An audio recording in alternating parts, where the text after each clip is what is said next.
Welcome to Ogbako Ndigbo Nile television here in the eastern part of this country called Nigeria. And we are live in the studio here.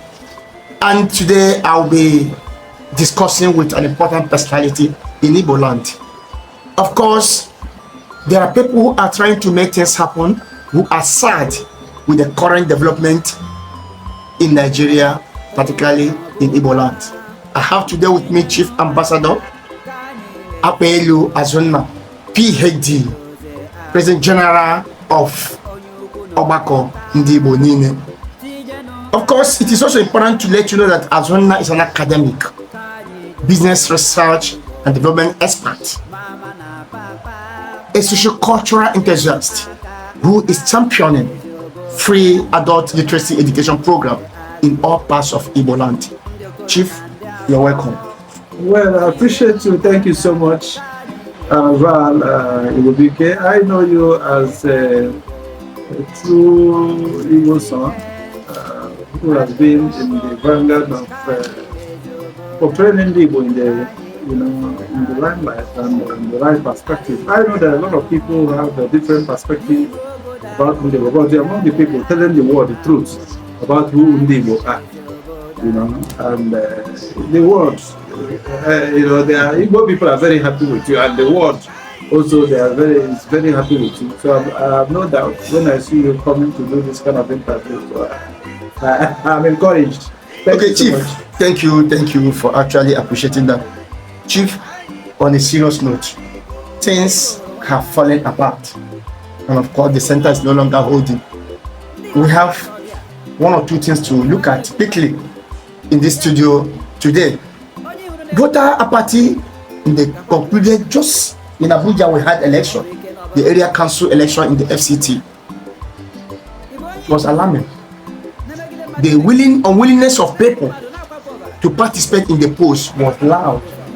I want to seek your opinion as an Igbo leader, a socio-cultural enthusiast, and an academic too, who is also into business development, and of course he also lecture a lot of the man of so many parts. What is your take on this colossal apathy we saw in the FCT? Well, if my opinion is sought on this, I will tell you vividly what I feel and what I envisage. It is not good for our democracy. We are talking about a government of the people, by the people, and for the people. And what it means is that for any democracy to stand strong, it must have the support of the people. And for any leader to stand in any exalted office to make policies, he must have that confidence that people voted him in.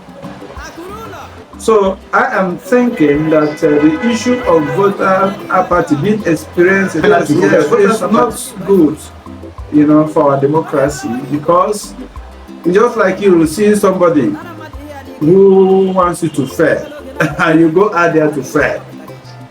People should not be discouraged by mere propaganda of whatever they are hearing. If you want to have a good government, you must come out in mass and vote and protect your vote. No, but the issue now that people did not come out. Yes, that's what I'm saying. And is that not disturbing? Yes, it's disturbing because they are speculating. People felt that coming out to vote is waste of time. Why do you think why do people have that kind of feeling that coming out to vote is a waste of time? Because in the past elections, people saw that the candidate they voted weren't the candidate that were announced. And even when the candidates that were announced went to court, the expectations of the people went the other way around. It was now one person against the people, or two persons, or three persons, or few persons against the majority of the people. Because basically, once somebody votes, you know who he voted for. And if you come to any polling booth, people know who they voted for. So if the announcement goes the other way around, people will know that that is not what they voted for. So now the voter apathy you experience, I am trying to call on the people to not get discouraged, in future elections. They should come out and vote and protect their votes, defend their votes. Because what your enemies want to hear, want to see is what happened in Abuja, according to what I'm hearing, that people did not come out, and that will give them opportunity to write results. But if people actually came out in mass to vote for the candidate of their choice, it will be very difficult for anybody to rig election. So, Chief, in a nutshell, let's go straight to the point. What do we do, from your own opinion, to ensure that this shocking voter apathy does not repeat in the general election being expected in 2027? It's just like what we are doing now. What we are doing is trying to do our part as a socio-cultural organization, trying to let the people know that that thing that happened in Abuja is not a good thing for our democracy, and we should not allow it to repeat itself again in the next forthcoming election. So what I am saying, and what we are saying as Ogbako Ndigbo Nile organization, is that everybody should come out in mass to vote. Forget about the brouhaha or the rigmarole they are doing. If the people come out in mass to vote, it will be very difficult for unpopular candidates to emerge in this forthcoming election, because all eyes will be on the electoral umpire, which is the INEC. Because they say once beaten, twice shy.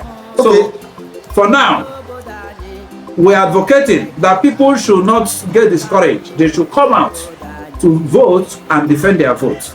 That is our position as Ogbako Ndigbo Nile worldwide. Thank you, Chief. I want to remind you that we'll be speaking with the President General of Ogbako Ndigbo Nile worldwide. They are found in all parts of the world. Yes, they have the UK, US, India, Australia, Germany, Ghana, and other parts of the world where Ndigbo live in large quantity. And I've been speaking to Chief Ambassador Abelu Azonna, PhD, an academic, business research and development expert, and of course, the only man who has taken it upon himself to champion Ogbako Ndigbo Nile free adult literacy education program in all parts of Igbo land. We'll be coming to meet you next time when we have critical issues to look at. Well, in a short while, I will still come back to him to talk on something very important. Don't go away. Thank you, Chief.